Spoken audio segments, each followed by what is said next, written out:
But like you said at the very beginning of what you were saying, if you talk to your friends about God, they're like, yeah, it seems like there should be a God. And if you tell them, well, he doesn't think you should be sleeping with your girlfriend, he's like, I don't believe in that God. Yeah. Yeah. So, I mean, it is all about self because it's like, I like that. So I don't want it to go away. Right. As soon as it impinges on you being able to put your will first, then it's a problem.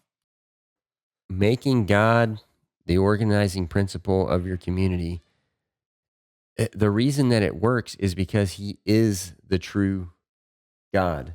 Mhm. It's not just an arbitrary, thing that he made up, like you said. It's actually the truth. Yeah. And so that's why it's the principle we have to organize around. Because you can fight against the truth all you want, but you will never win.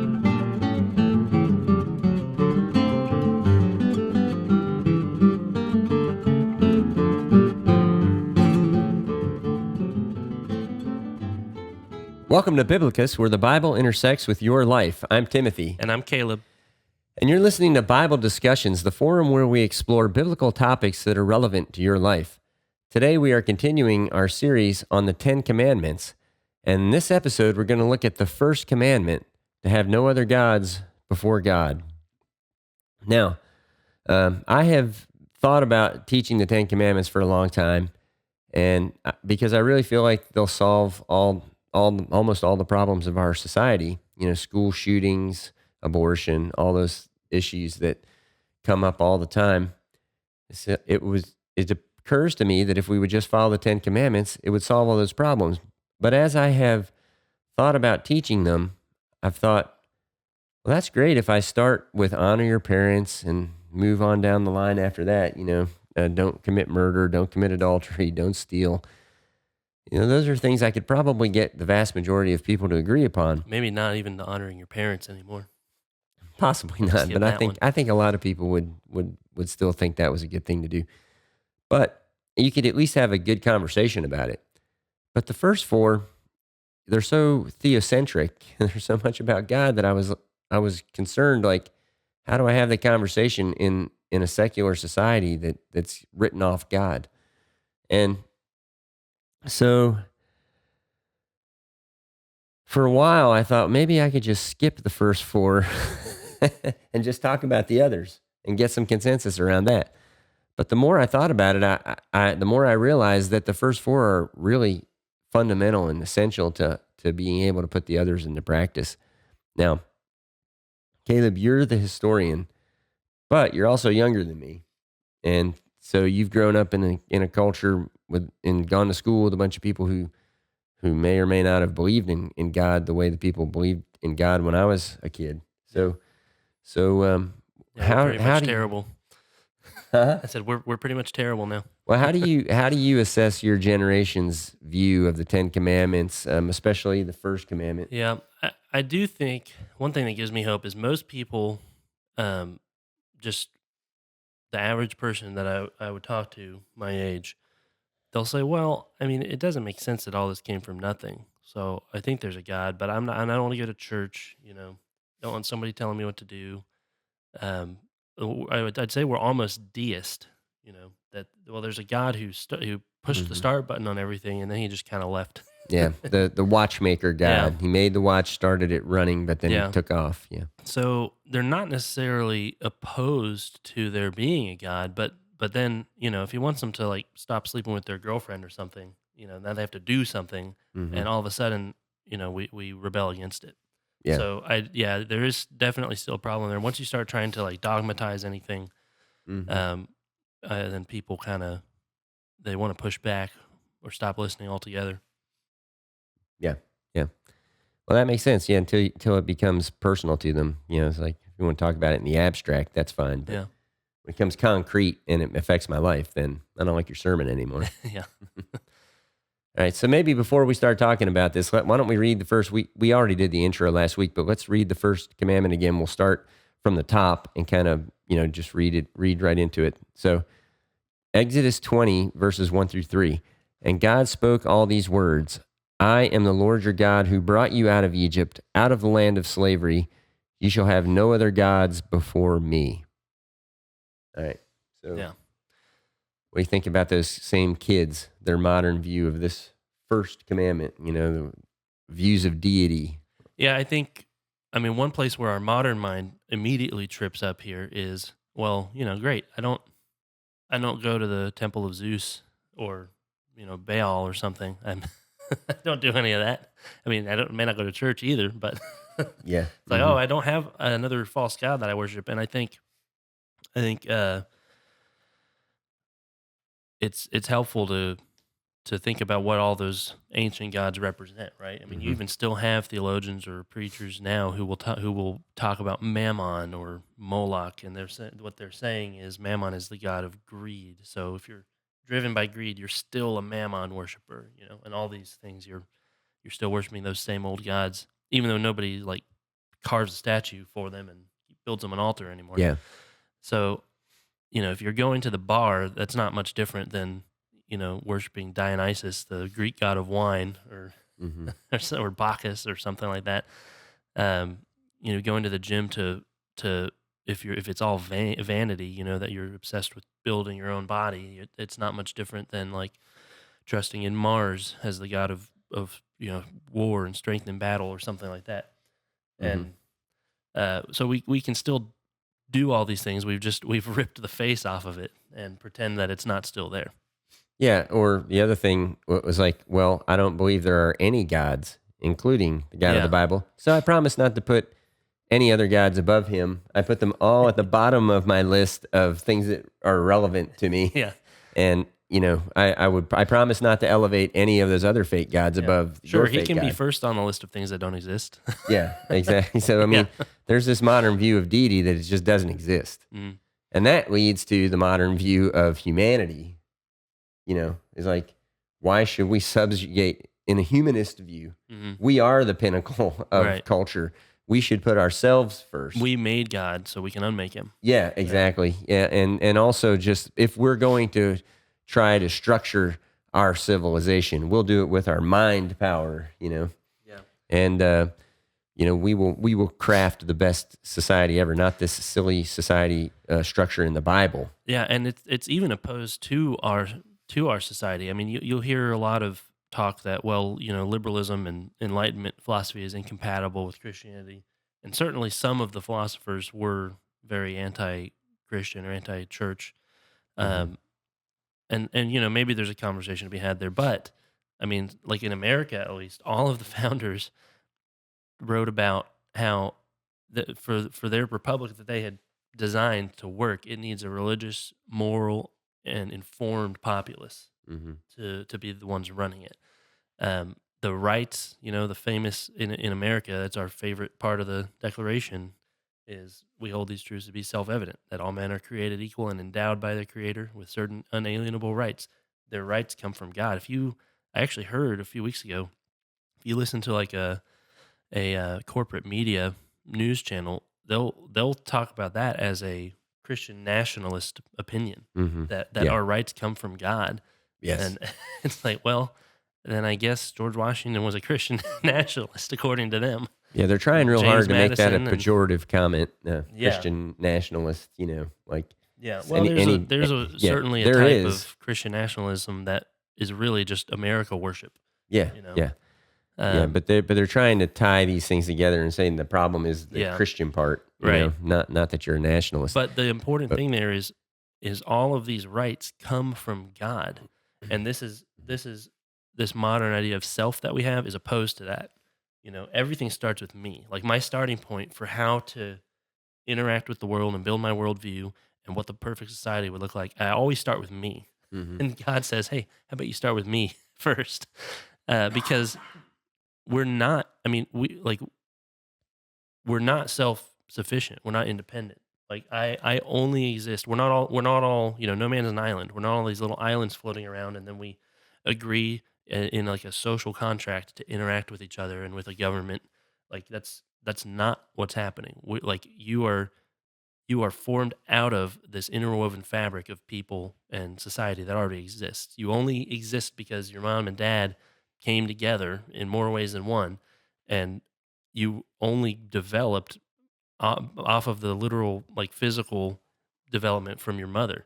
And and then you only grow up because the society, the whole, every teacher, your parents, your relatives, everyone who contributed in any small way to kind of your upbringing, and then you turn 18 and you're like, all right, well, we're starting with me as the starting point, and I'm going to figure everything out from there.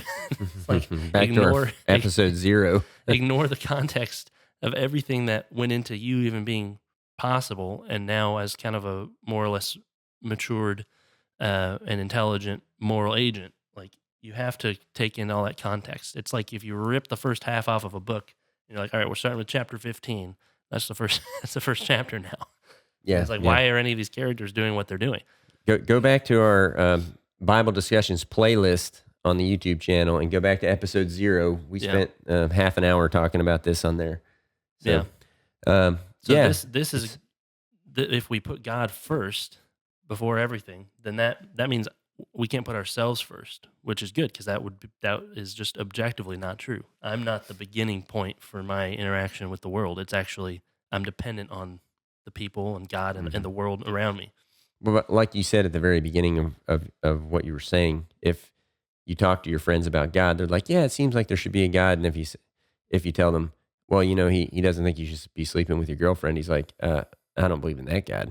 So, yeah. So, I mean, it is all about self because it's like, I like that, so I don't want it to go away. Right. As soon as it impinges on you being able to put your will first, then it's a problem. And I think that kind of gets to, we haven't really talked much about, we've been talking about deity, humanity, and the self, and then like the commandments. Like, what do you think of the modern view of just even the word commandments or the concept of a list of commandments that people should follow? These are more like guidelines than actual rules. Okay, I see. Anything's not, we can talk about it if you want to, but I pick, let's see, 3, 6, and not murdering 9. is pretty good, I think, probably, unless maybe I feel like I really need to, Yeah. But definitely, I don't want other people murdering me. Right. Yeah. Sure. Yeah. And that's a good way of. Well, I think those rules are good for everybody. The way else. they have to treat me. Yeah. How they treat me, but when it comes to me following those rules, when it's convenient. Yeah. All right. Well. Yeah, and I think the more I thought about the commandments, and especially the first 4, I kind of came to the conclusion that every society, any group of people has to have a common organizational principle or set of principles that governs them, that everybody buys into. Now, like you mentioned a little bit about founding of our country, and if you look at the United States of America from that perspective, what are our organizational principles? And I think like you could say, well, the Declaration of Independence is definitely even though it's not codified into law, right? But it's the charter document that says why we're a people. If the Constitution is the brain, the Declaration is the heart. Yeah, and it explains why we're a common group of people who have a need for our own organization. And then you have, along it mentions God too. Yes, as I pointed out. Yes, it does, certainly. And then you have like the July 4th and the War for Independence and all of that are kind of like another thing that we all have in common. Every year we celebrate July 4th because it reminds us of when we stood up for ourselves and said, this is our declaration and we're going to fight for it. And then we won. That's something everybody looks back at and still reenacts every year to say, hey, we are an independent people who have common needs that we're going to all fight together to help each other with. Yeah, we blow stuff up. Yeah, to celebrate it. And then we have like more advanced things like the Constitution that we've all of our states have ratified. To say, here, this is how we're going to run things. And so those are kind of like a set of principles that we have that govern our nation and that make us a community, even at the nationwide level. Yeah. And we can do this for Israel as well. And if you already mentioned looking at episode 0 of the Old Testament series, so in episode, it would be 6, even though it's the 5th book, we talk about Deuteronomy being structured as kind of like a legal document. Yeah, right? like a covenant. Yeah. So sort of playing on the Constitution there a little bit, there's like a preamble to it, and it's structured like an ancient treaty. So for Israel, they have as their organizing principles, they've got first the one true God, right? Mm-hmm. And we mentioned in our introduction to this series that under the Jewish system of numbering the commandments, the first command is actually, I am the Lord your God who brought you out of Egypt. That's a command. Mm-hmm. So that's kind of one of their organizing um, principles. And then related to that, bringing them out of Egypt, they have kind of their equivalent to the War of Independence. And the 4th of July is the Passover as the Mm-hmm. day they commemorate being brought out of Egypt. Yeah, and the entire Exodus kind of all Yeah. baked into that. No pun intended. Into that one thing. It happens to be a meal, It's right? without yeast. Yeah. Yeah, and then of course when it gets to the rules they're going to follow, they have the 10 Commandments. Which codifies these things, and then they have all the other laws as well. So that's kind of like we have our Constitution. Mm-hmm. So their charter, though, their charter for their existence is God. Yeah. It's not just that the first principle is to honor God, or that it's given by God. It is God. Mm-hmm. Yeah, that's right. God sets himself up as the foundational element here for the commands. Yeah, it's like when we talked last week a little bit about how God isn't just a being, he is being. Mm-hmm. And it's like he's not just a principle or the first principle. He is the principle. He is principle itself. Yeah. Which interestingly is kind of a definition of the word logos, the Mm-hmm. word, the first, like a first principle. All right. So another issue that people will have with the 10 Commandments, right, is I mean, we kind of talked about it, but it all sounds very negative, kind of on a surface reading, right? I mean, if people want to, you probably can find like SNL or any kind of comedy production that will have done this, and they'll have, or I think of Monty Python and the Holy Hand Grenade. Thou shalt not count past 3. It's like people just love to start making a list of thou shalt not when they want to sound like self-righteous and legalistic in a way, mocking the Bible, because that's how they perceive the 10 Commandments. It's all this negative stuff. But every negative can be rewritten as a positive, which is, kind of cool. Yeah. It may be more concise to do the negative sometimes as well, but it's helpful. Don't drive over the speed limit could also be, respect the safety of yourself and everyone on the road around you. Yeah, Negative right. or positive. So when we look at this first commandment, even though it's, thou shalt have no other gods before me, right? Another way of writing that would be just love the Lord your God with all your heart, with all your soul, with all your strength. Anyway. Speaking of Deuteronomy. Yeah, we'll read that again in a minute. But like Augustine said famously, love God and do whatever you please. For the soul trained in love of God will do nothing to offend the one who is beloved. Yeah. And, in our modern society, we definitely like the do whatever you please part. Yeah. But then we don't like the soul trained in the love of God. So I have to work at it. I have to develop that ability, practice it. Well, see, if you love self, right, and you do whatever you please, it's hedonism. Mm-hmm. But if your first principle is God, then if your goal is pleasing God, then doing what you please is doing what He pleases. Yeah. Or what pleases Him. Yeah. And that's gives you a good idea of how this first commandment is the organizational principle for all the others. Mm-hmm. Without it, the other ones can't possibly work. There's not a single one of the commands you can violate without violating this one. Yeah. I mean, because without the first commandment, you're just a legalist. Mm-hmm. You're just doing them just because. Yeah. You're just like, here's a rule, here's a list of rules, and everybody follow them. You're an authoritarian. But if you put the first commandment in place, now they become something you do out of love. Mm-hmm. Yeah.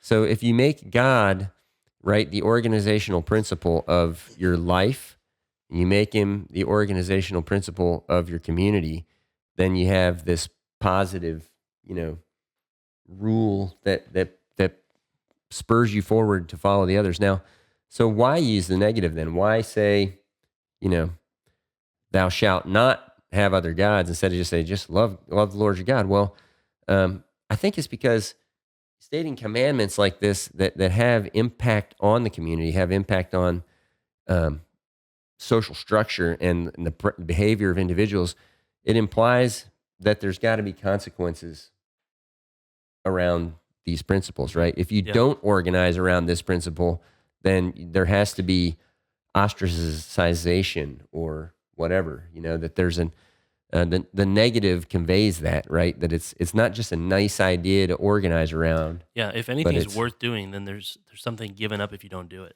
yeah, yeah. And so there has to be consequences for the people who refuse to participate in the community, right? Now, like talking about, though, posing it in a positive way, let's look at Deuteronomy 6. We've talked about Deuteronomy 6 the entire series. All of our stuff, we always talk about the Shema, which is in there.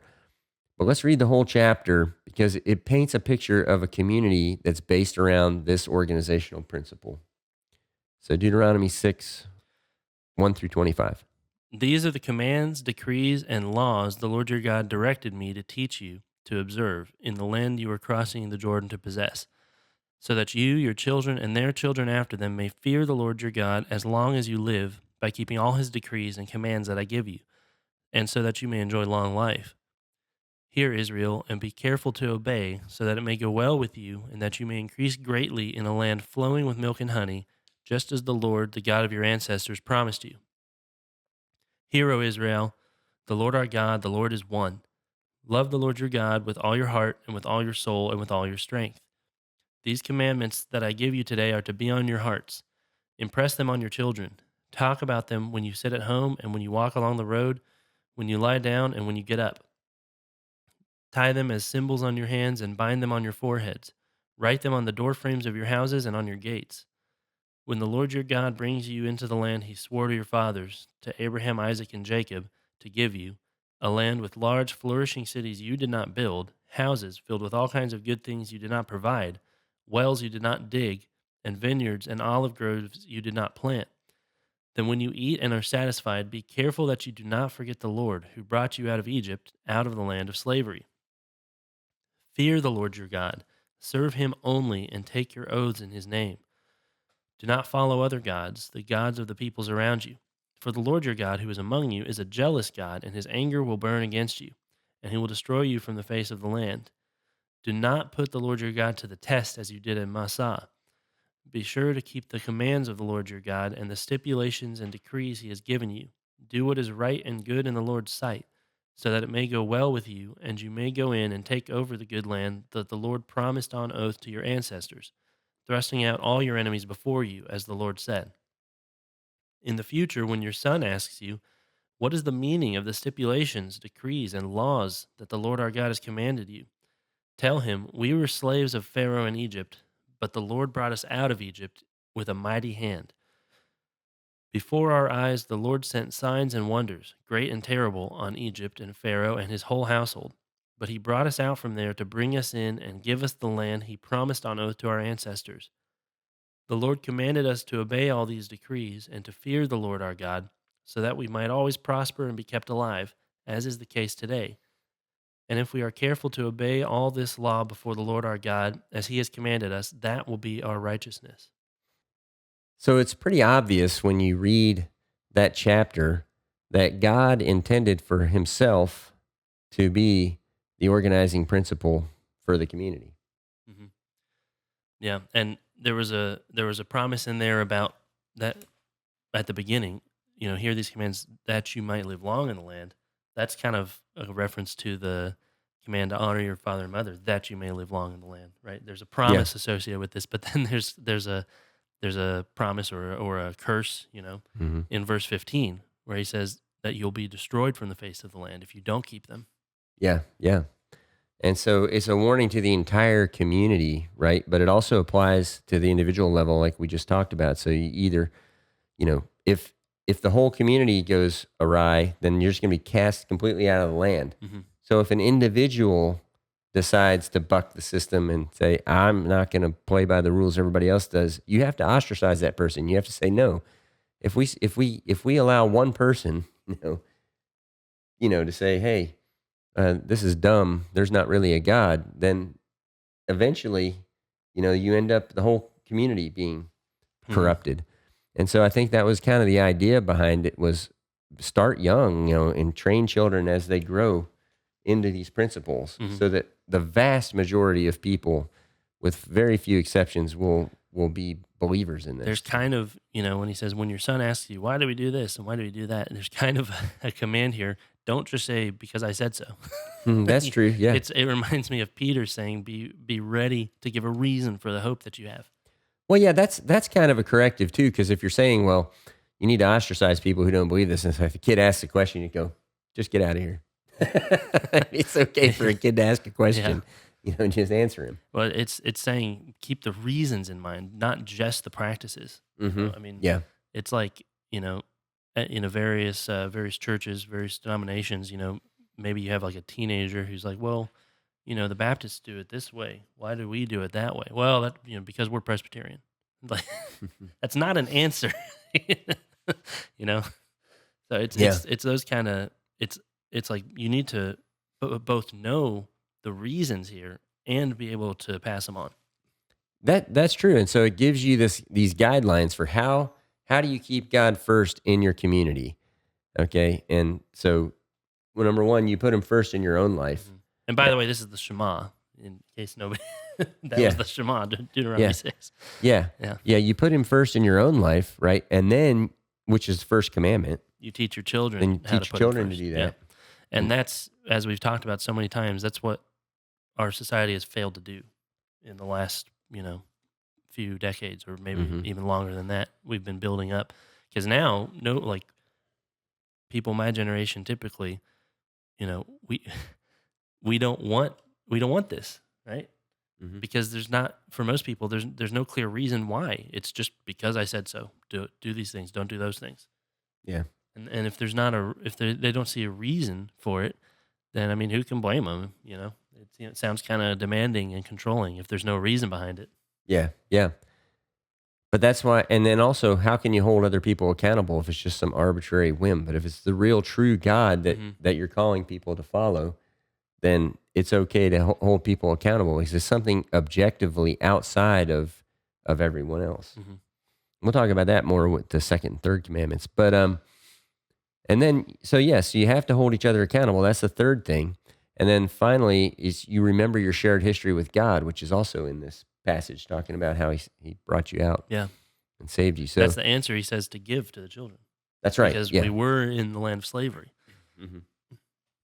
Yeah. So all those things are in Deuteronomy 6, kind of a positive statement of the first commandment, really. And we'll see in a minute. It's the same one Jesus quotes himself when people ask him. So now you had some things you wanted to share, I think, Yeah, about. we talked about this being like the positive command, and there is, to put God first.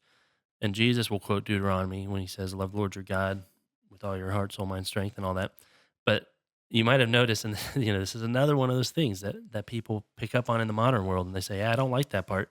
How many times in that passage did it talk about the fear of the Lord? I mean, I think at least 3 times. Yeah, I think it was 3. It says to fear the Lord, to bring up your children to fear the Lord. And that's something that you'll hear people criticize. God wants you to be afraid of him. He is authoritarian. He is like he's that Mhm. dictator and you're just following out of fear. And I want to take a minute to examine that and talk about that. So we've quoted Augustine.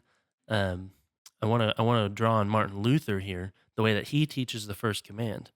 So he goes through the commandments kind of article by article and then asks, what does this mean? And his answer to the first command, to have no other gods before God, he says this means we should fear, love, and trust God above all things. And the longer I've thought about that, the more I'm convinced that's like probably the most profound answer, because anything, we already talked about, if you break any of the other commands, you're breaking this command because you're not putting God first.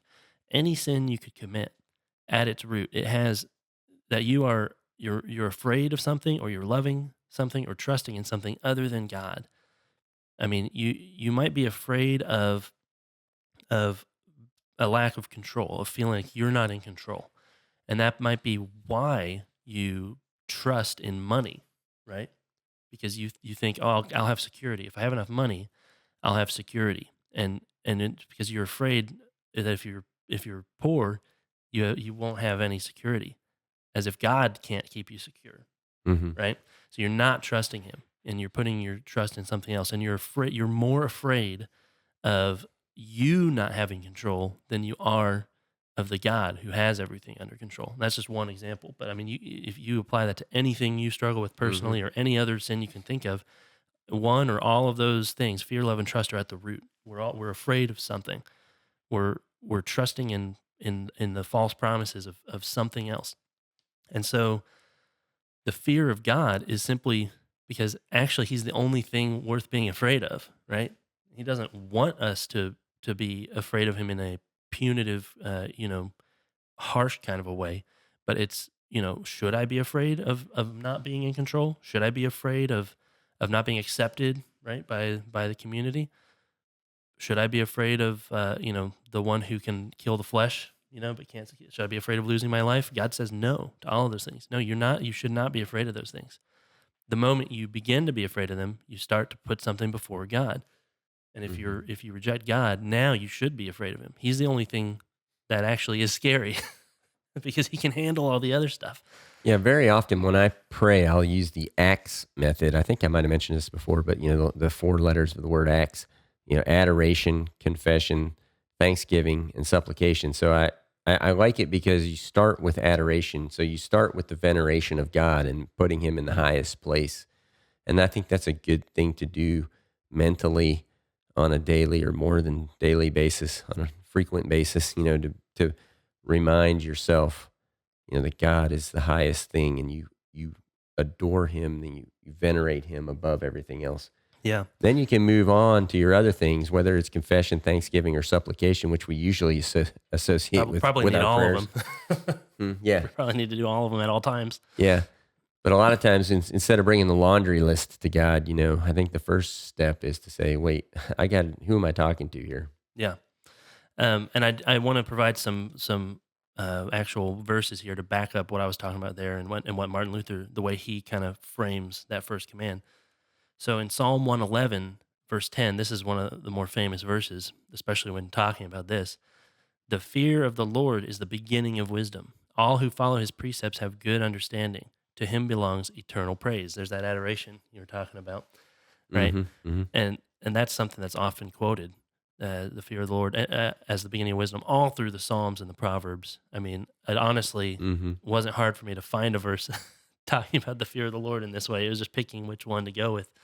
It's everywhere, and dealing with that modern idea of fear, right? Why is it talked about in this way that we fear God?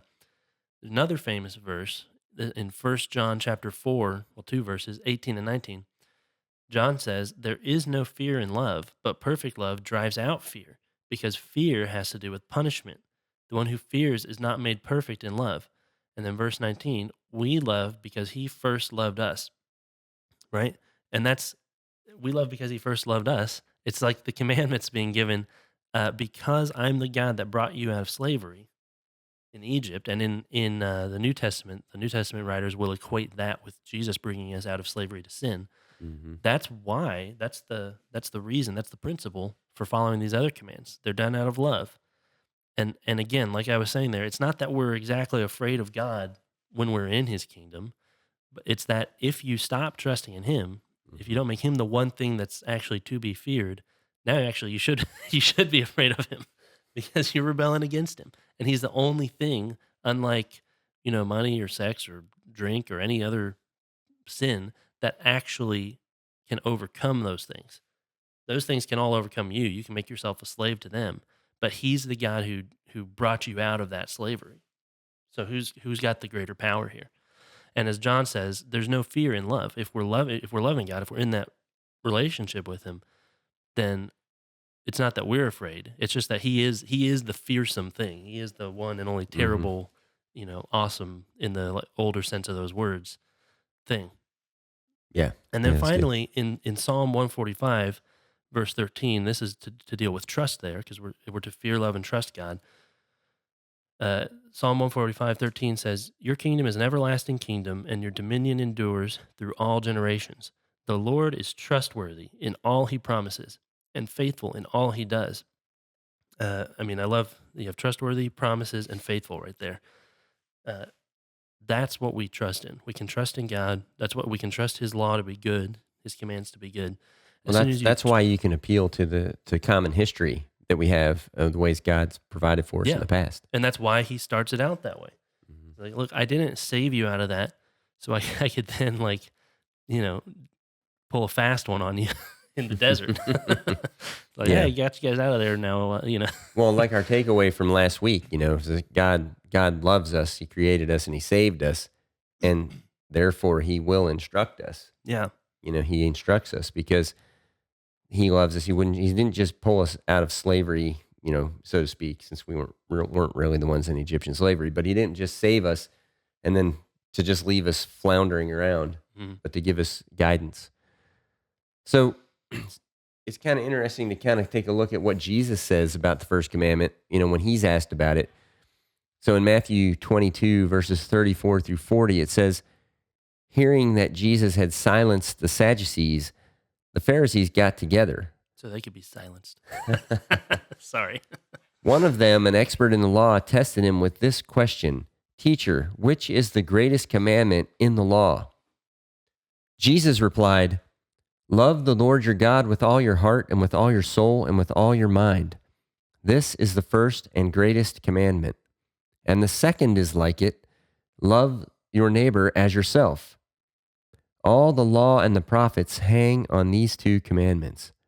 So interestingly, when Jesus is asked, what's the greatest commandment? He picks the positive statement of the first commandment. I can just picture all the Pharisees like getting their last minute bets in on what He's going to say.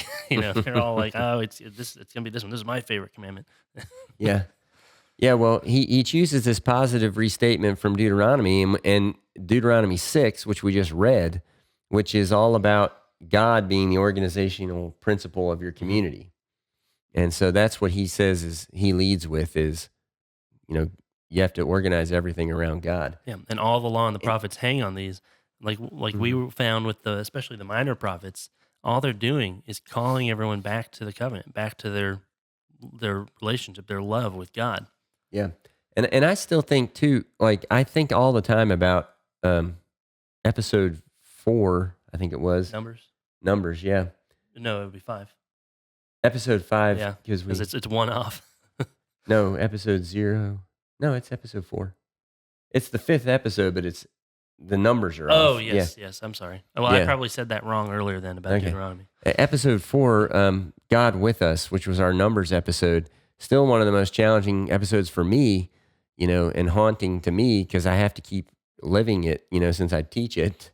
And in that, God starts the book by saying, move me into the center of the camp. Mm-hmm. Make me the center of your organization. And then everybody starts dying. And everybody starts to die. And you look at it, okay, that's Maybe at the corporate that's at the corporate level. If you want to go back and look at that episode 4, God with Us, it explains why is God seen as the mean old God in the Old Testament that's killing everyone. We try to explain that, why that's happening. And then we try to take it to the New Testament and say, okay, but it's the same thing for us when Christ calls us to bring the Holy Spirit into our hearts and that He will dwell within us. Well, all the parts of you that are incompatible with Christ have to burn off, just like all the people who were incompatible with God had to burn off in the book of Numbers. Yeah. And so, that's purging. Yes, it's a purging. It's a refining. That's another one of the images that we see used in the prophets is that God's purging Israel like silver or something. And I think that's why you have to make this the first commandment because it's hard. Like, nobody wants to have, 40% or 60% or however many percent 99% of yourself purged off. That's a painful process, but it makes you a better person. And that's the rebellion that people have. Like they're like, yeah, I mean, it doesn't make sense that there's not a God really, because where did all this come from? Just nothing. Yeah. And then you say, okay, well, he has some rules. Okay, never mind, I'm out. You're asking me to purge off all the stuff that I want to do and serve somebody else. I don't think so. Like you have to have an ideal, even if you can't reach it, for what you want to be. Who you want to be. And if you know that bringing Christ in and striving to be like him means that part of you has to die and hit the road. Mhm. And that has to And be that's worth why, it. by the way, that's why. Like, it's because it's not just arbitrary. God wasn't up there like, that rule kind of makes sense. Like, I guess I'll add that one. Am I forgetting any? He was like, he was, no, these are the things that are in the way of me dwelling with you. Hmm. Like, you have to adhere to these things because that's what how I am. So if you want to dwell with me, then these are the things that have to be purged out. These are the laws that have to be followed. Yeah. Yes. And I think, making God the organizing principle of your community, the reason that it works is because he is the true God.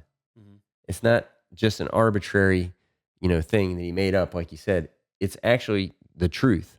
Yeah. And so that's why it's the principle we have to organize around. Because you can fight against the truth all you want, but you will never win. Yeah. It's just like people say, death is undefeated, like because everybody who's ever lived has died, Yeah, and it's you're free. He leaves you free to rebel against his will, but he doesn't actually leave you free to overcome his will. hmm His will be done, but yeah. Well, the truth is undefeated too.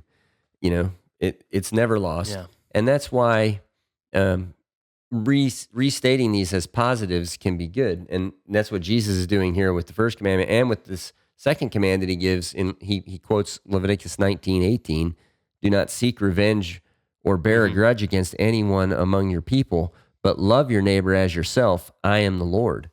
And that sums Yeah. up the second half of the commandments pretty much. How you treat other people, Hmm. and that whole positive restatement of that is, we talked earlier how you have to hold everybody else in the community accountable. Well, that doesn't mean that I get to wait around until I see Caleb mess up and then I go, ha ha, I can get Caleb now, and Yeah. Why don't you teach me before I mess up? like, yeah, that's true too. Why didn't I do that? Well, I should have thought of that. I'm Yeah. sorry. I failed you in that way. Um, but we have this concept in the South, in the Bible Belt, of a Bible beater, the person who beats another person with Yeah. the Bible. You're not following the Bible, And this isn't saying that. This is saying, instead of holding a grudge against somebody or seeking revenge against them, instead of having a negative view of other people and just waiting for them to screw up so you can tomahawk them, why not love them like you love yourself? Hmm. Why not say, hey, they're struggling with bringing God into the center of the camp too, Yeah.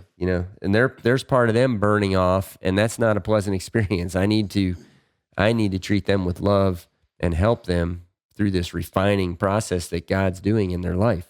Hmm. So cool stuff. So, and then the end of that statement there, where he gives the two greatest commands, he says, "All the laws and all the prophets hang on these two." Hmm.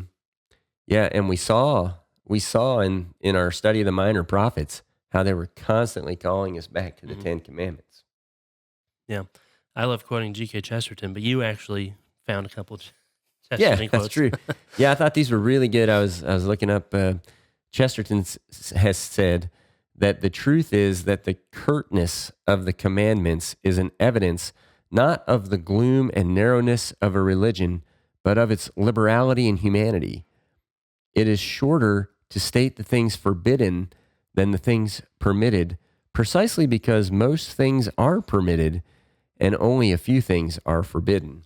Yeah, I mean, so in other words, there's only 10 commandments because it was really just kind of putting a boundary line and saying you are free to operate in here and do Hmm. do like Yeah, whatever you want. yeah, Just don't go outside the line. yeah. That's right. Yeah. So it's freeing, really. That's actually I'm almost positive I've talked about this before, but it's a concept that I really love. Like, you can't play a game if there are no rules. You got the Hmm. Super Bowl coming up as we're recording this in a couple days.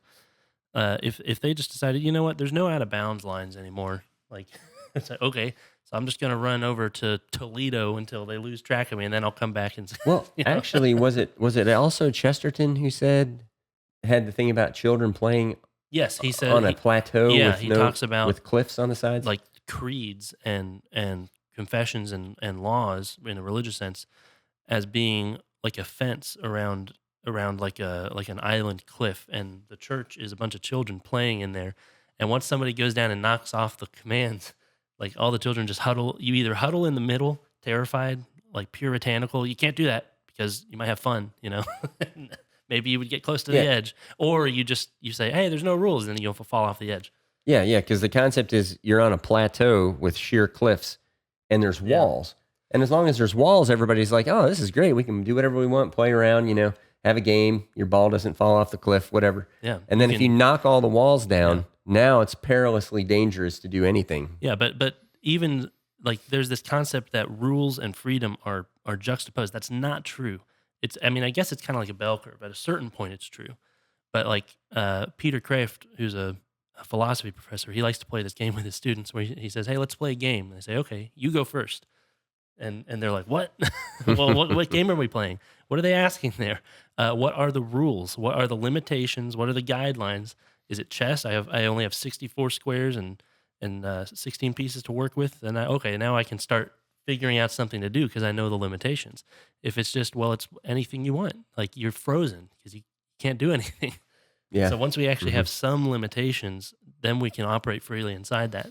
That's the only thing that makes any games fun. Like as soon as somebody tries to break the rules, the fun's gone.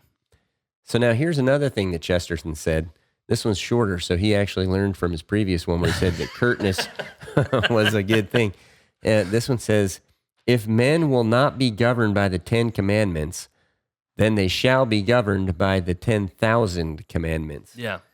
And so it's like all you have to do is follow these 10, but if you don't, there's going to be 10,000 things that crash down on you. It's like you said, God sets himself up as the principle. Like he is principleness itself. He is the moral foundation itself. But that's kind of true for all the other commandments, right? Like thou shalt not murder. Like you could have had a million rules about gun safety or knife safety or how long the swords, how big the magazine capacities can be. Or you can say this establishes a principle that you respect the life of other humans. Yes. Don't murder anybody. And that's more concise than, well, every way that somebody could possibly do that or even endanger somebody, get close to it, we got to have rules about it. Yeah. Yeah. What's really cool is organizational principles, right? They're like tools that when you put them in place, everything else falls. When you put them in their proper place, all the other things fall into their proper place, and everything just works. And so the first commandment teaches us, right, that principle is God. And so you put God in the right place, then everything falls in its correct place as well. And so Jesus talked about this in Matthew 6, verses 25 through 34. Therefore, I tell you, do not worry about your life, what you will eat or drink, or about your body, what you will wear. Is not life more than food, and the body more than clothes? Look at the birds of the air. They do not sow or reap or store away in barns, and yet your heavenly Father feeds them. It's a lot like what I was talking about earlier. Are you worried about your security, and if you feel like you have to have control over it, or do you trust God? But your heavenly Father feeds them. Are you not much more valuable than they?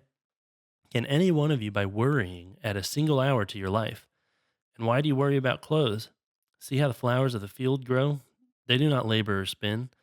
Yet I tell you that not even Solomon in all his splendor was dressed like one of these. If that is how God clothes the grass of the field, which is here today and tomorrow is thrown into the fire, will he not much more clothe you, you of little faith? So do not worry, saying, what shall we eat? Or what shall we drink? Or what shall we wear? For the pagans run after all these things, and your heavenly Father knows that you need them. But seek first his kingdom and his righteousness, and all these things will be given to you as well. Therefore, do not worry about tomorrow, for tomorrow will worry about itself. Each day has enough trouble of its own. It's kind of like, he says, your Father knows you need these. It's kind of like, hey, when you stop trusting God for these things, when you start running after them, it's an insult. Like, I'm not an idiot. I know you need that. I made you to need those things. Yeah. I love this because it talks about how if anything other than God is placed in the first place, then it just generates worries about, is this going to fall apart? Everything's going to be a mess. But if you put God first, it produces harmony. It's like everything else, just like Jesus says, seek God and his kingdom. and his righteousness, you put that first, then all the other things are going to take care of themselves. Mm-hmm. And that harmony that God's activity, God's preeminence, however you want to look at that, creates harmony. Reminds me of the Silmarillion, which is, a lot of people know about it now because of the Lord of the Rings popularity, but was kind of the backstory that Tolkien used to develop his entire series of books. Yeah, it's the Bible within the Lord of the Rings universe. Yeah, kind of way to look at it. Yeah, and he has like a creation story in that he visualized that everybody, I guess, in that world would have come from, and in that he has these heavenly beings that they don't know what they're doing, but they're singing songs, and the songs are creating God, things. like the God figure, like conducts a symphony with them. Like their voices are like instruments. Yeah, and he gives them a harmony. He gives them songs to sing that will be in perfect harmony with each other. Mm-hmm. But then there's one angel, say, if you want to call him that, that's higher than all the others, better than all the others in the sense of his singing ability. And he decides, his name's Melkor, right? Is it Melkor? Yeah. Yeah. And he decides that he's going to sing some different songs. Of his own device. Yeah, he makes up his own because he's super talented. And Tolkien specifies that his tunes are all vain and brash and repetitive. And I think about that whenever I hear like basically any modern music. Well, when I first read this, I thought it was brilliant. It's just so the evil angel, the bad angel, he makes these songs that are discordant with all the others, so that his will stand out, and the other angels are just impressed with him. Like they're just like, wow, he's like amazing. But then God sees what he's doing, and he says, all right, I'll give them all different songs to sing that will pull his back into harmony. And he uses actually Melkor's own theme that Melkor was trying to devise. He takes that and he weaves it back in and elevates it and makes the song even better than it was before. Right. And then they do that two more times. But he does it. But he does it by giving new songs to the other angels too. And so then they all become a part of it again, and everything's back in harmony. And Melkor just gets furious because everything he does gets used against him. It reminds me like in the Amadeus movie, when you got the Mozart character and I haven't seen it. Oh, you haven't seen it? His opponent in the movie, who is frustrated that Mozart has such great abilities, even though he has no concern for God, and and he gives all of his devotion to God, and Mozart's better than him. Bach was the father of music, and he was a devout Christian. Yeah, well, it's similar. I mean, this guy, I'm trying to remember his name now. Anyway, but he gets frustrated because seeing that great ability that's in Mozart, and it's just like, it's just frivolous to Mozart. He's just like, oh yeah, I can just do it. Yeah, I'm amazing. It's a good movie. It's pretty good. Interesting lesson there. But anyway. Yeah, well, it turns out what they were doing in the Silmarillion, the angels are actually singing the entire universe into existence. Yes. That's how God creates in Tolkien's mythology. And so those songs, the beautiful songs, right? Because God makes all things good. Everything starts out good and beautiful. And then Melkor comes smashing in, trying to claim a realm of his own, Yeah. And then God takes all the evil things and works it for good. So that's, again, the organizational principle behind an entire world, in this case, a make-believe world. But that's how it works in the real world also, that everything has to be organized around God or things just fall apart. And so God is constantly working to make them better.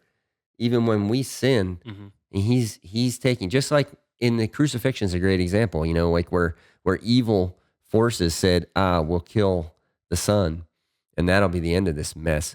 But God's like, oh, you're going to kill the Son? Okay, that's nice. Well, how about if I resurrect him and turn it into this new thing that you can't overcome? That is now the path for everyone to be saved. Yeah, it's like the darkness could not overcome the light, as John says at the beginning of his gospel. Couldn't comprehend it, right? Right, yeah. They didn't know what was happening. It was like, hey, what just happened? Well, and that even with like Tolkien, right? What he has Sauron create this ring to augment his power and his dominion over the wills of others. And Mm-hmm. when it falls into the hands of his enemies, this was his great trap, right?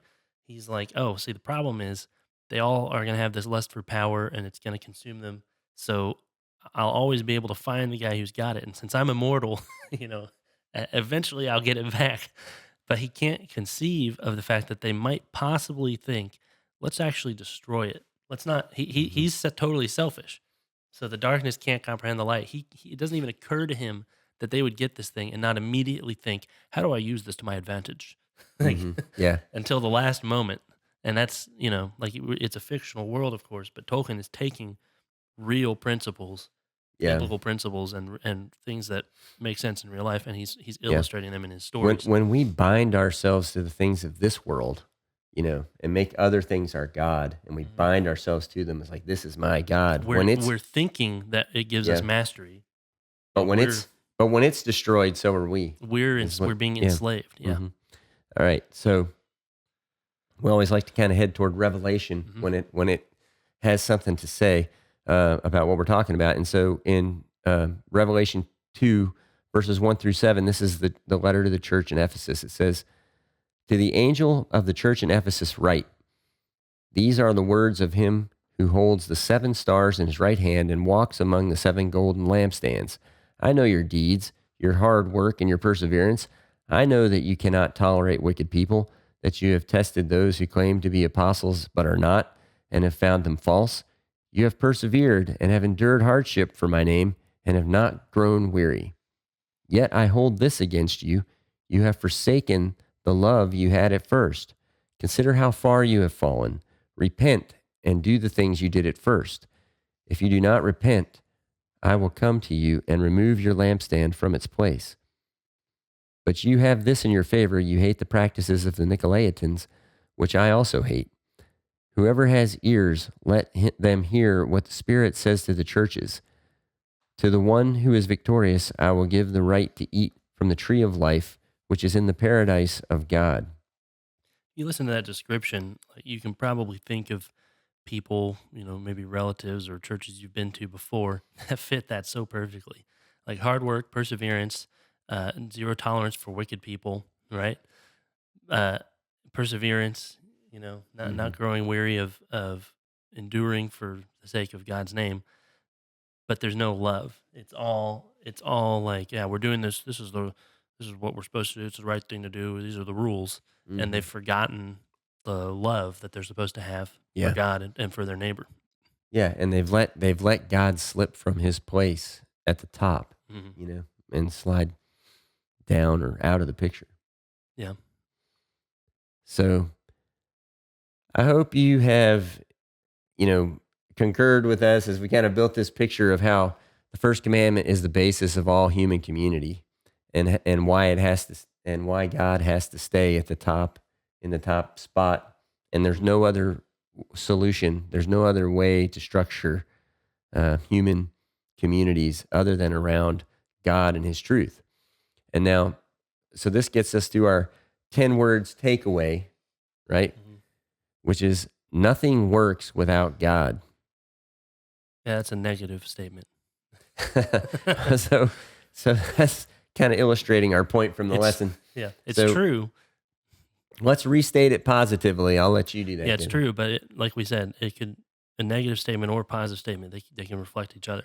So God brings all things into harmony. Yeah, so that's our positive statement. So, And it kind of it sort of depends on the perspective, right? Like when you're like I was saying earlier, well, we don't, as Christians, we're not really like quivering in fear, like if I do the wrong thing, God's gonna smack me like a fly. Like we're in that loving relationship. But the moment you step out of that, that's what we recognize about him, is that the moment you step out of that and rebel against him, now he's something to be feared. We can do the same thing here. Everything's working harmoniously until I pull his name out of the top slot and put my name in, and now nothing works. mhm. Yeah. So again, like, just to summarize, God is the one true God. And when you try to organize around something else, it just falls apart. Hmm. And when you organize around God, things fall into place Yeah. and you have harmony. So the question you should ask yourself is, Do I want my life to be more harmonious? And if you do, then you should organize your life around the principle that God goes first in everything, and put God first in your life. Yeah. If anybody, is listening from my generation, I mean, that's what is wrong with us. I think is we have ourselves in that top slot, and we're trying to fit everything else under that to serve, to serve me, and it just doesn't work. Like you're Mhm. not the source, you're not the beginning. History didn't begin chapter 1. Caleb was born, and last page, and Caleb dies. Like I'm dropped into the context defined by God and by the people around me, the world around me, like I was talking about earlier. And so you have to fit into that context, like we said in episode 0. That's why the first word of the Bible, Bereshit, in the beginning, it's saying God was there at the beginning. Mhm. And that's Yeah. that's kind of that foundational point that everything else flows from. And so as long as we refuse to give him that place, we're going to feel like we're disordered. Yeah. So our whole point is that any human community has to be centered around God. So if you, as we've told you many times in many of our other episodes, if you want to become closer to God and you make a commitment in your life, you need to find a community of like-minded people, a church that you trust that has a good reputation, and you need to go to a body like that and say, "Hey, I've decided to put God first in my life, and I want to do it together with another group of people that feels the same way."